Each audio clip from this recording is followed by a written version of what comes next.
there's a lot of chatter online that Epstein's a Mossad agent, but he's certainly, there's no question, as from your reporting, that he has very strong ties to the Israeli security state, and it helped facilitate different dealings for Israel across the world. Yeah, many years ago, there was a very interesting book written by this gentleman named Victor Ostrovsky. And Ostrovsky was a former Mossad agent. He worked with the Mossad for a brief time, and then he left. He became disillusioned and left. And he wrote a book about his experiences. And there's a very interesting part of this book where he mentions that the Mossad relied on this very wide network of people who were basically volunteers, people who they identified for ideological or personal reasons that would help them even if they didn't work for them per se. I think they were called the Sayan or Sayanim or something like that. So the implication was that not everyone who was helping us is employed by us per se, and we have powerful contacts and individuals in critical areas who will give us information we need just out of ideological sympathy or some other reason in that way.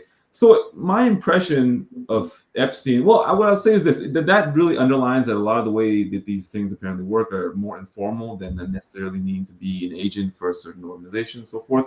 And my impression with Epstein, looking at his communications and activities, is that he was doing it because he believed it was right, most likely, and also everything served a dual purpose. There was an economic interest behind it as well, too, on top of a political interest and security interest.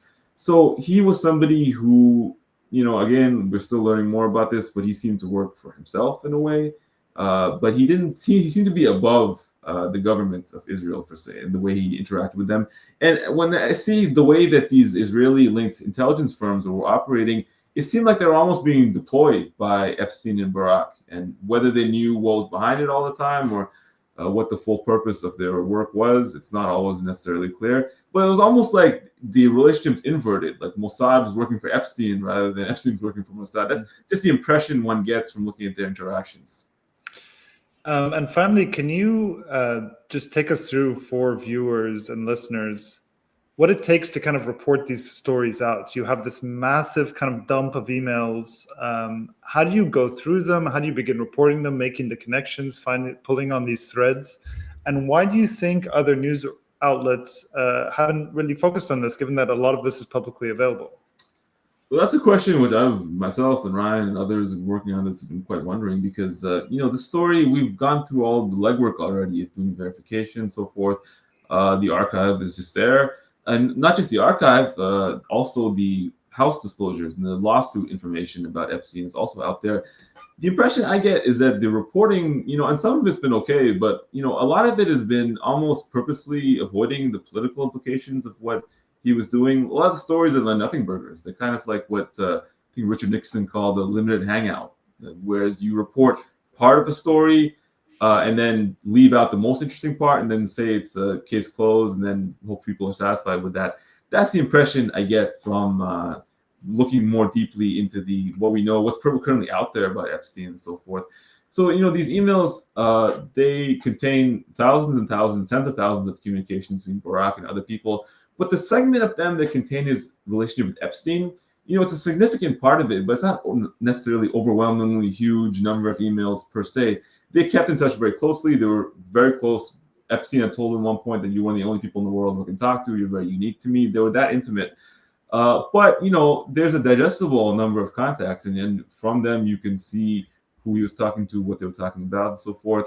And when you combine that with the U.S. government and the judiciary disclosures about Epstein, you can put together a certain picture of his activities. So why have people not been reporting on this? For those, it does take some labor and some legwork to put together. So maybe it's a resource issue for some smaller organizations or individuals and so forth. But for the larger organizations who definitely do have the resources to do this, and the whole job is to do this, the major institutions, it seems like it must be a political choice, because this is a major story. It deals with one of the most important, notorious figures of the last decade or so, Jeffrey Epstein, and an ongoing story about him. And the blanks have not been filled in. They're sitting right in front of them.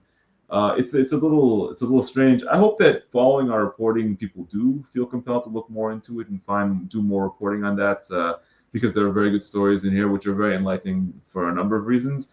We haven't seen it to date, But I hope we do it. In either way, we're going to continue reporting on it in the meantime. And I encourage everyone to go to our website at dropsidenews.com to read the Epstein files. So Maz, you've done just today one on Israeli spy who stayed at Jeffrey Epstein's apartment in Manhattan, one on Cote d'Ivoire and the surveillance state that Jeffrey Epstein helped set up with Israel, one on the Syrian civil war, one on Mongolia. Can you give people maybe just an indication of what's coming up in the series as we continue reporting it out? Yeah, so Epstein and Barak had very deep ties in Africa, and we did one story about Cote d'Ivoire. But Epstein at one point said he'd advised African dictators, quote unquote, in a story. He bragged to reporters about that. But no one ever really dug into what that meant. And he also said he made tons of money with guns and diamonds and all these things.